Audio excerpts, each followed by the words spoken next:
Hello everyone, welcome back. And today I'm going to be ranking Arcadia's So Red the Rose. I don't think I need to explain to you who Arcadia are. I'm sure many of you will know that Arcadia is one of the two side projects that Duran Duran did when they took a break in 1985. And Arcadia consists of Simon Le Bon, Nick Rhodes, and Roger Taylor. This album features several musical guests, which include Grace Jones, Herbie Hancock, David Gilmour from Pink Floyd, and Sting. And all tracks on this album were written by Roger Taylor, Nick Rhodes, and Simon Le Bon, except for 3 which Roger did not write. I just wanted to include this because I'm sure many of you will know that over the weekend, Simon was honoured with an MBE, which means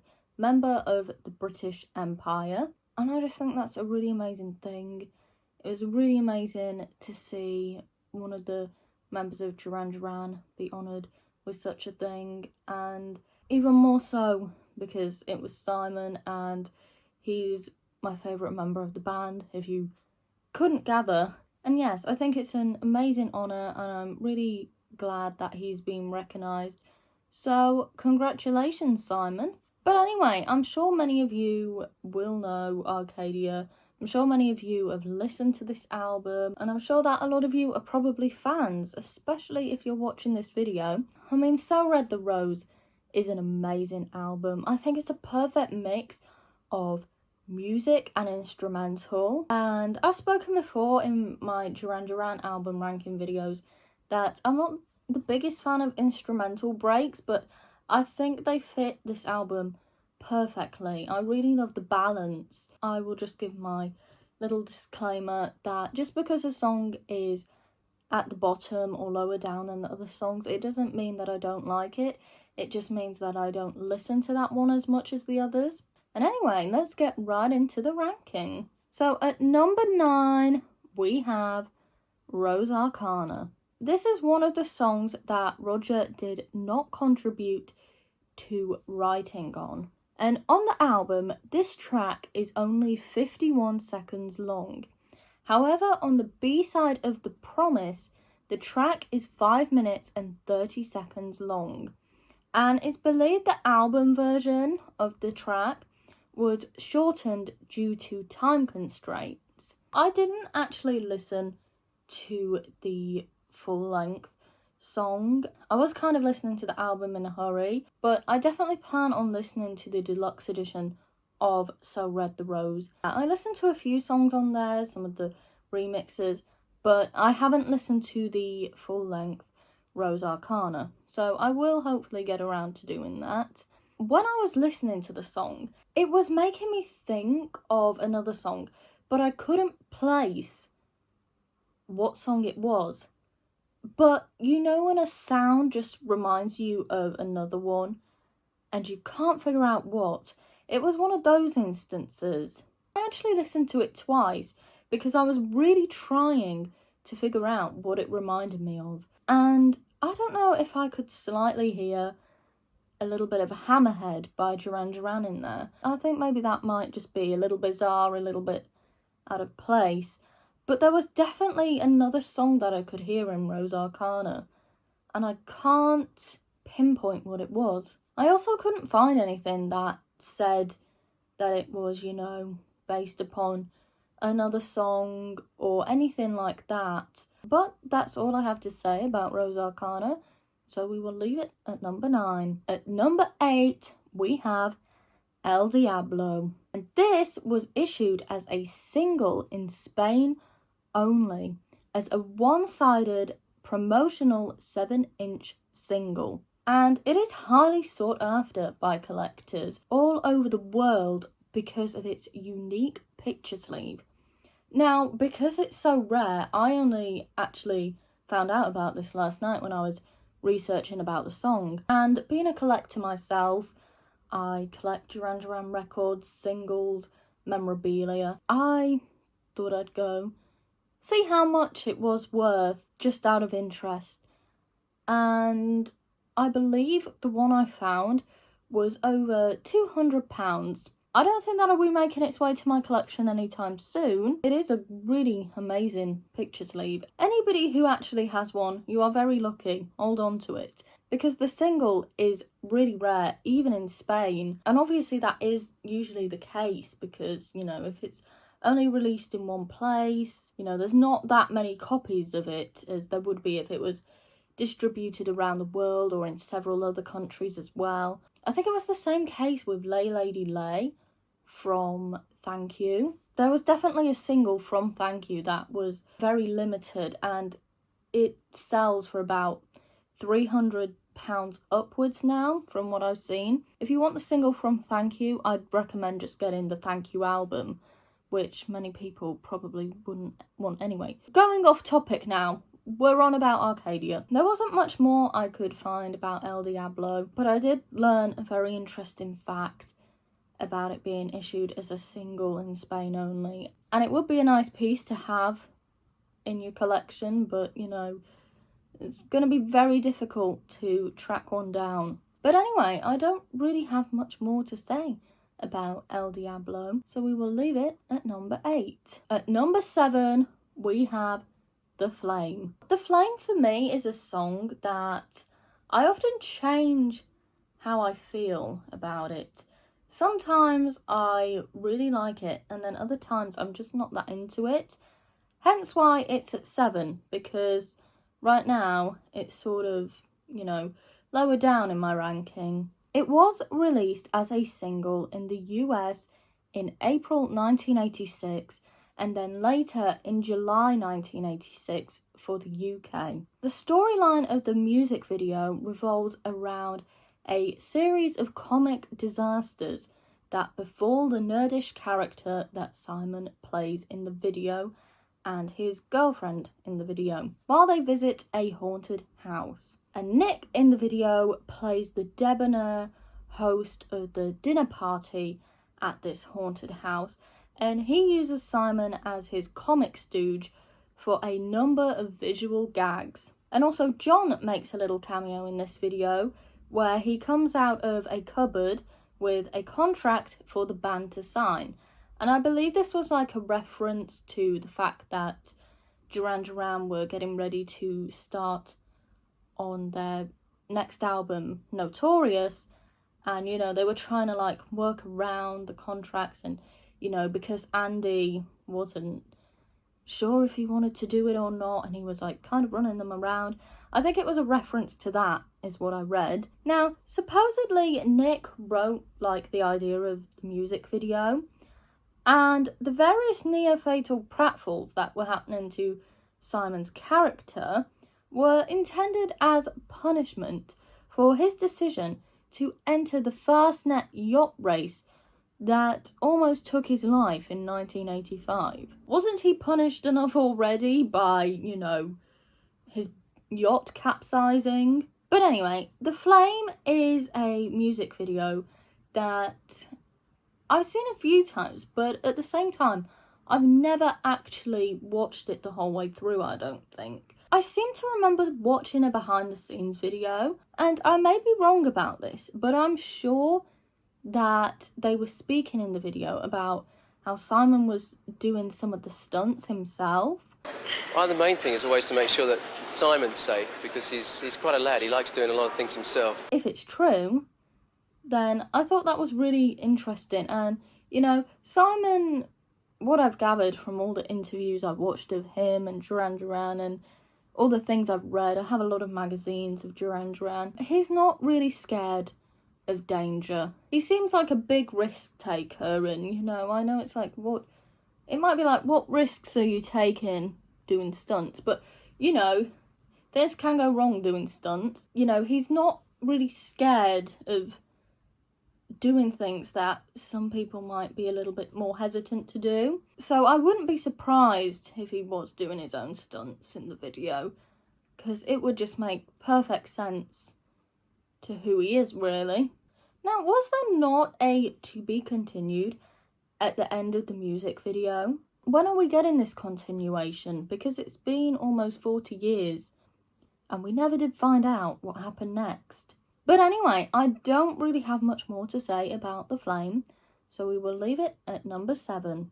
At number 6, we have Lady Ice. Now, you might be watching this and thinking, oh, that sounds familiar, because that is where I got my name from, really. I wanted a Duran Duran inspired name. Arcadia is technically Duran Duran to me, and I was going through loads of albums, listening to songs, trying to find something that would work, and I noticed the title Lady Ice from So Red the Rose. I made the decision to use that in my name, but I thought there needed to be something more to it than just Lady Ice. Hence why the cherry is in the middle. I chose that because Duran Duran, you know, they mention cherry a lot in songs. Maybe it's only 3, but still, I felt it fit together quite nicely. So that's how I became Lady Cherry Ice. Now, about the song Lady Ice. This was another song that Roger did not contribute to writing on, and it has supposedly been written that when Yasmin Le Bon, Simon's wife, first heard this song was the moment that she fell in love with Simon. I thought that was really nice. It is a really beautiful song, and it's not one I listen to a lot. I listened to about half of So Red the Rose, and then the other I never listened to because I just kind of forget, really. You know, I sort of get in a loop of listening to the same songs from an album, and I forget about other songs on the album that I like but just haven't put on my playlist because I don't want to listen to them too much. But after listening to Lady Ice again last night, I realised it is a really amazing song.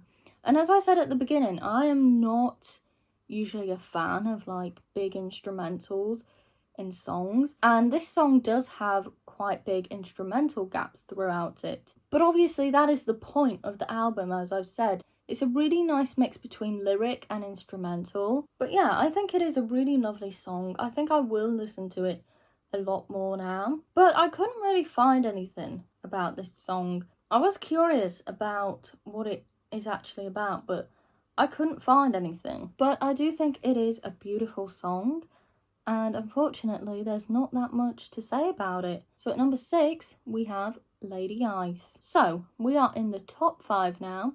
And at number 5, we have Goodbye Is Forever. It's very bright now, goodness. Goodbye Is Forever was released as a single in January 1986 across many regions.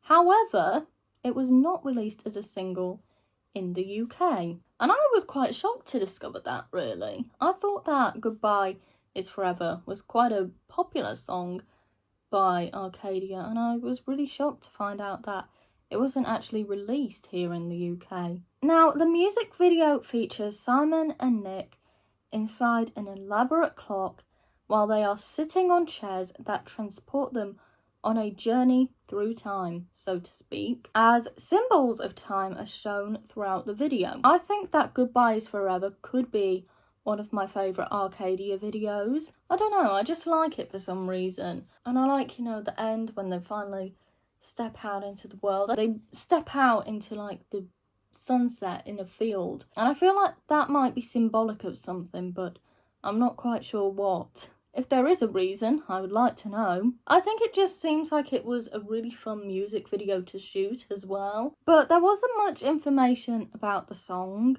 itself, about what it is about, but I mean, I suppose it tells you what it's about. It's telling you that goodbye is forever. But is goodbye really always forever? Who knows? I suppose it depends on what the situation is. But anyway, I could not really find much about the song itself, unfortunately. So we will leave Goodbye Is Forever at number 5.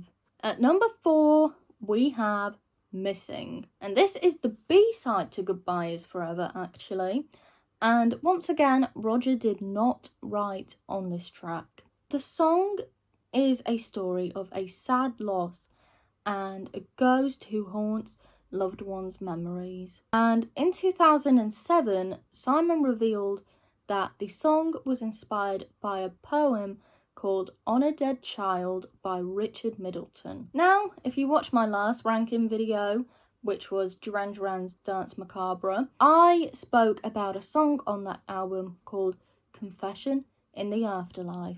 And if you have listened to that song, you'll probably hear a very strong Arcadia feel to the song. And that is because that song was written in the same vein as Missing.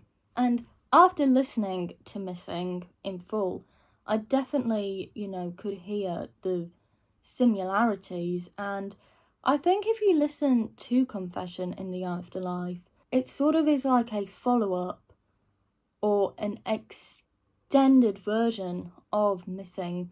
That's my own opinion.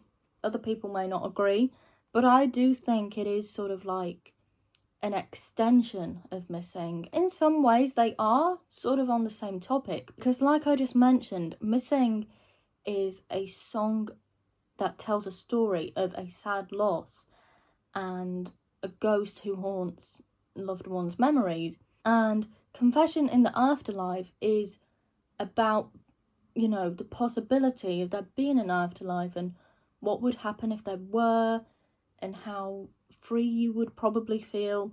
And so, the songs are both basically about, the afterlife and loss. And so if you haven't listened to Confession in the Afterlife, I definitely would recommend giving it a listen, because you can really hear that it is in the same vein as Missing. There is a music video, but I don't think I have watched it. I think it's the only Arcadia music video that I've never watched, or that's never actually played on the TV. If it did, I really did not pay any attention to it at all. I probably should have watched it before I did this, to be honest. It was in the back of my mind when I read there was a music video, and then I've completely forgotten, and now I've started recording, so that's great.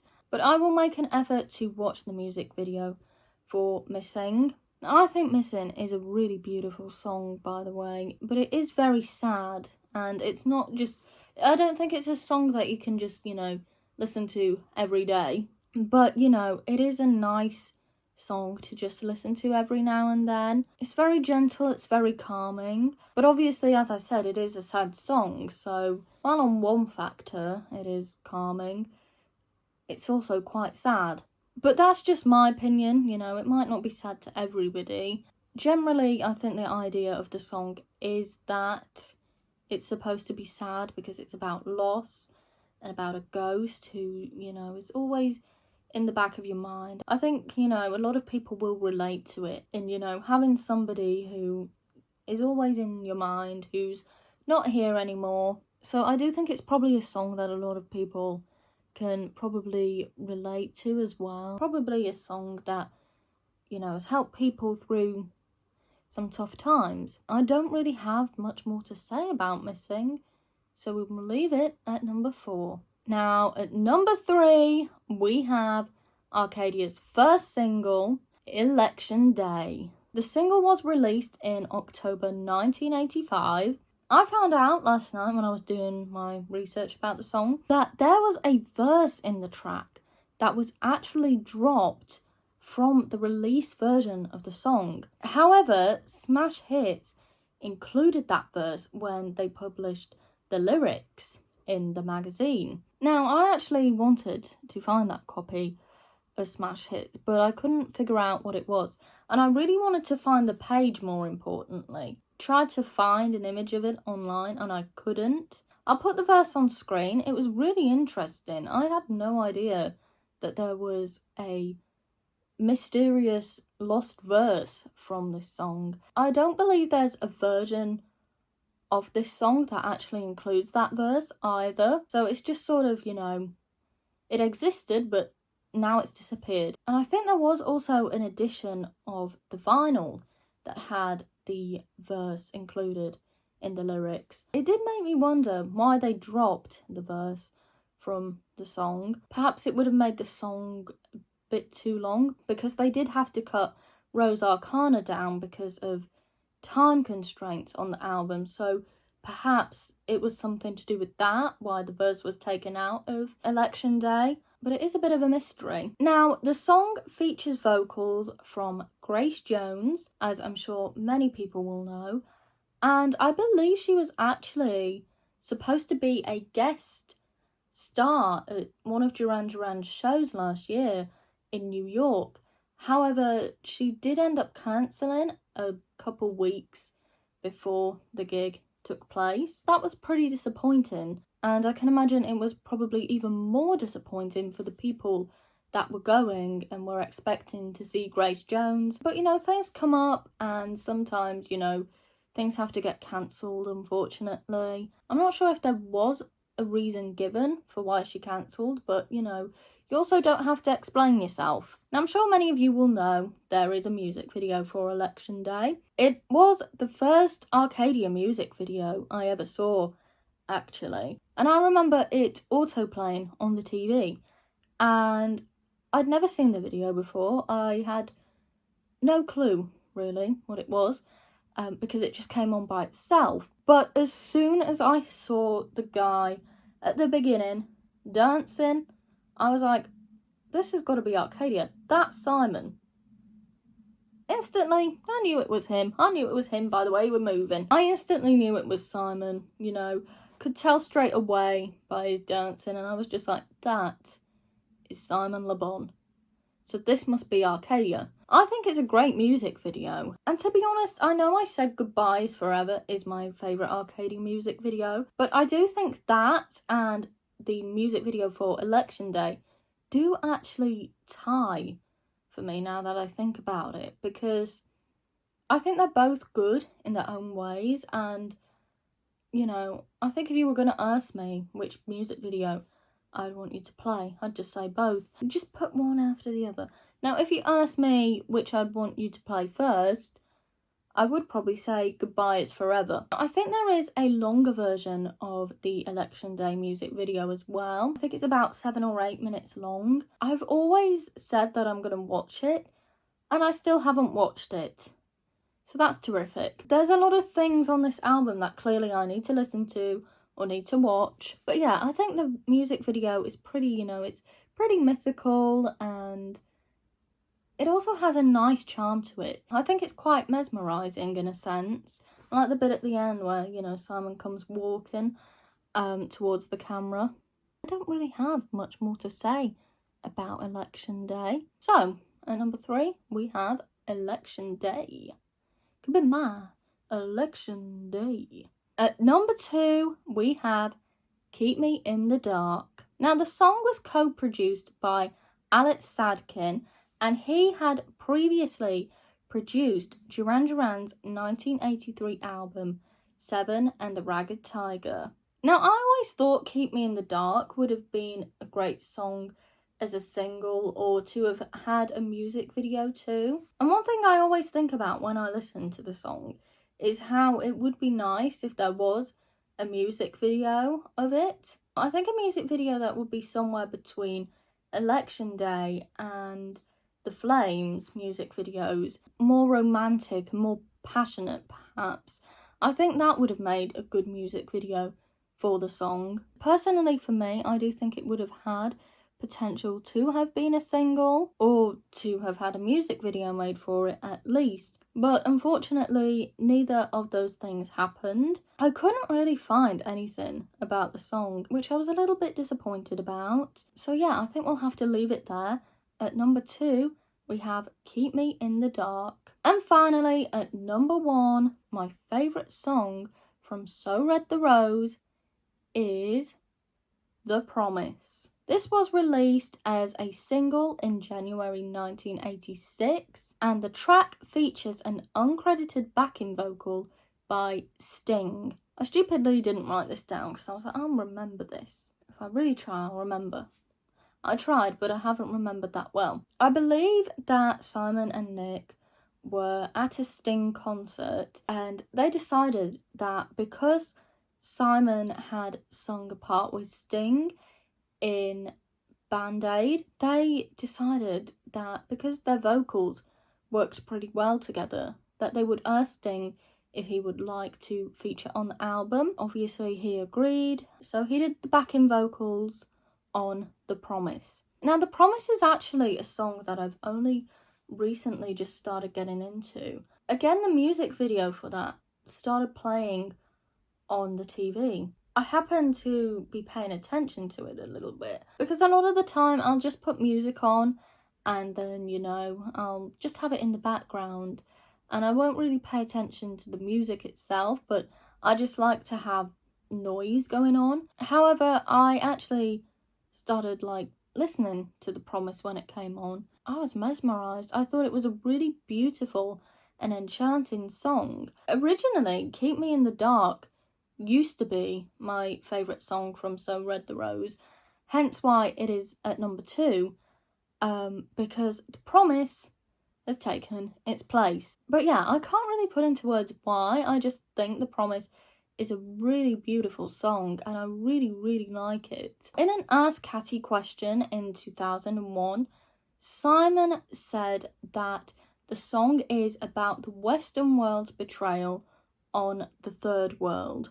I think many people may know that Simon, you know, does often write lyrics that, you know, are sometimes about things that are going on in the world. But yeah, there was just not that much I could find about The Promise. And I would have liked there to have been a little bit more information, but it's not a big problem that there wasn't. So, at number 1, my favourite song from So Red the Rose is The Promise. And so that concludes my ranking of Arcadia's So Red the Rose. Now, something I forgot to mention before actually was that Election Day was the only Arcadia song that has ever been played live. I would love to see Election Day live. I think it would be amazing. I think it would be fantastic if they put it in the set list in some of their upcoming shows or possibly in future shows. I know at times the song can go a little bit high and, you know, Simon doesn't like to strain his voice. I don't think it's the highest song out of songs in that catalogue, and I do think it would be an amazing song to see live. I'm not entirely sure when the last time they played the song was, but I have seen a video of it from 2008 before on YouTube, so I'm not entirely sure if that was the last time that they played the song live or if there has been a live performance of it more recently. As I said, it would be an amazing song to see live. And I think So Red the Rose is an amazing album.